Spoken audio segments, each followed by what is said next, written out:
Jerusalem. So I want to say the location. We are on top of the Olive Mount. In front of us is, you can see the Dome of the Rock, is the Mount Moriah.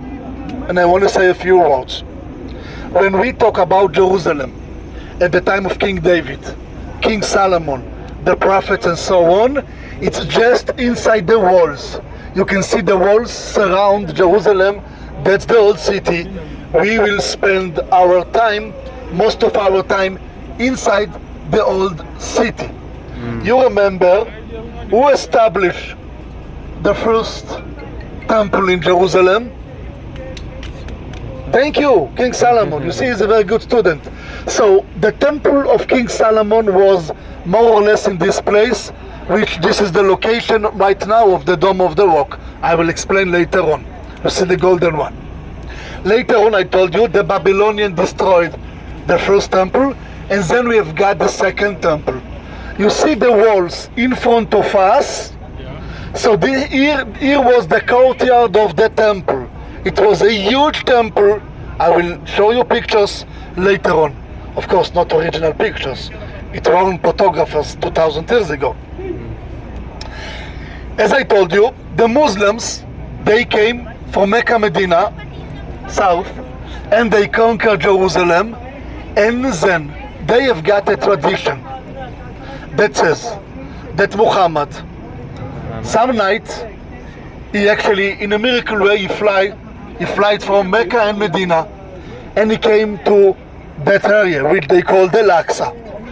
And then he descended up to heaven, and he brought the prayers of the Muslims. How many prayers the Muslims are praying? 5 times. Thank you, 5 times. Yes. But God wanted to give them 50 prayers. Muhammad says, oh my God, 50 prayers, so I have time to pray 50 times every day.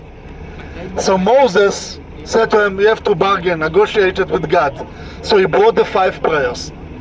According to Muslim tradition, it's happened here. And I want you, because people actually get confused. The left side, you see the great dome, that's a mosque called the Al-Aqsa Mosque. Yes.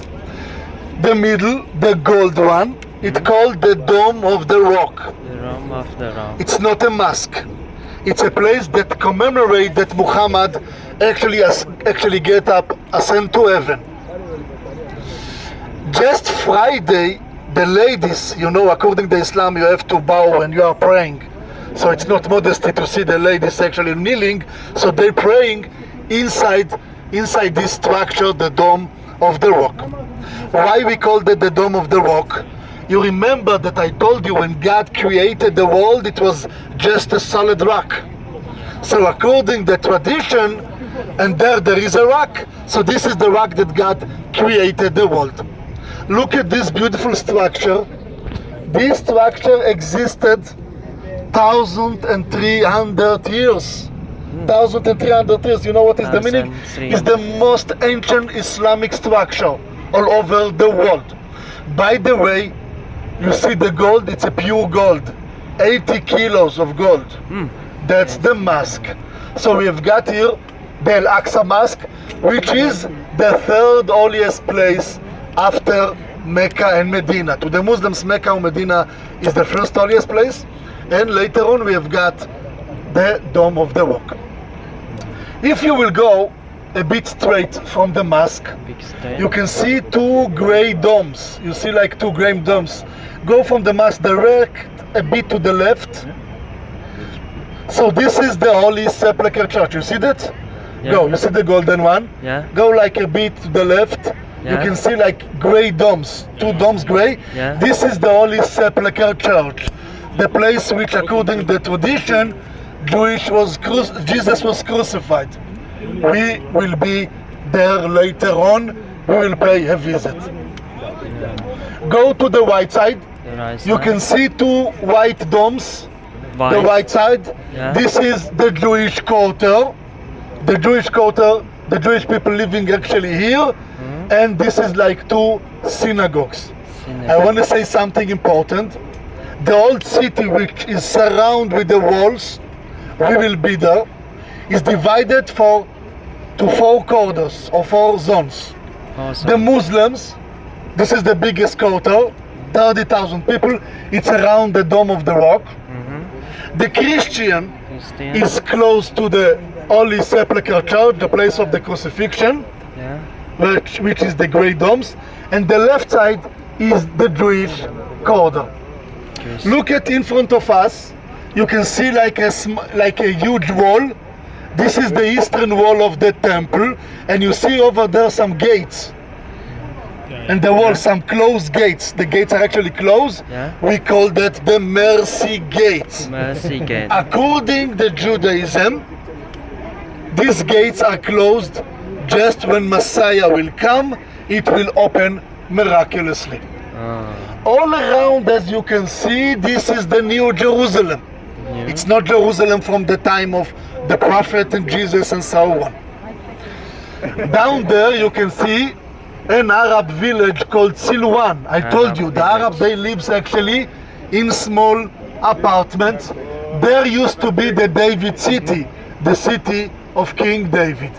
Look at the eye towers.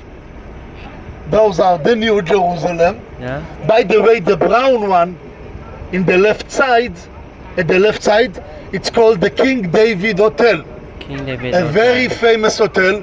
All of the very famous people all over the world, like Trump, Obama, Madonna, and so on, when they are coming to Israel, they stayed in this hotel, the King David Hotel. Go far, far away, you can see the mountain. There is a mountain far away with like a structure. Yes, this is the tomb of the prophet Samuel. We are on top of the Olive Mountain, and you have to know that the Olive Mountain is the only place to the Christian, the Muslims, and the Jewish people. According to the Jewish people, when Messiah will come, so the Olive Mountain will split to 2 parts, and a river will come from the Dome of the Rock and goes doing the splits till the Dead Sea. And then the Jewish people believe it will be the resurrection, which means all of the people, you know, the dead actually will turn back to life. Look at around, you can see, you know, the grave tombs. This is a Jewish cemetery. We've got here thousands, actually tombs, thousands, believe me, because Jewish people are buried here like 3,000 years. Why? Because the Jewish people believe that when it will be the resurrection, the first people that actually will wake up, it will be the people that actually are buried there. So it's a very expensive and a very popular place to be buried. By the way, it's just a part of the burials we have got all around. To the Christians, after the resurrection of Jesus, he ascended to heaven from the Olive Mount, and the Christian believe that in the end of the days, Jesus will turn to earth and he will judge the human being, and it will be the resurrection also, and it will happen here in the Olive Mountain. The Muslims also believe in the end of the day in Jerusalem. They say that in the end of the day, Mecca and Medina and Jerusalem will be in one great city. Muhammad will sit over there at the Dome of the Rock, and it will be like a narrow bridge between here and the Temple Mount. The righteous people will succeed to cross over the bridge, and the evil people will fall down. So, to the Christian, the Muslims, and the Jewish people, the Olive Mount is a very sacred place. Okay, down there you see the gold, yes, church, the gold dome. We will be there later on. We'll see it. This is the Maria Magdalena Church, a church that commemorates Maria Magdalena. Just a few students. You are the best student. Okay, we have got a few minutes to take pictures. Thank you.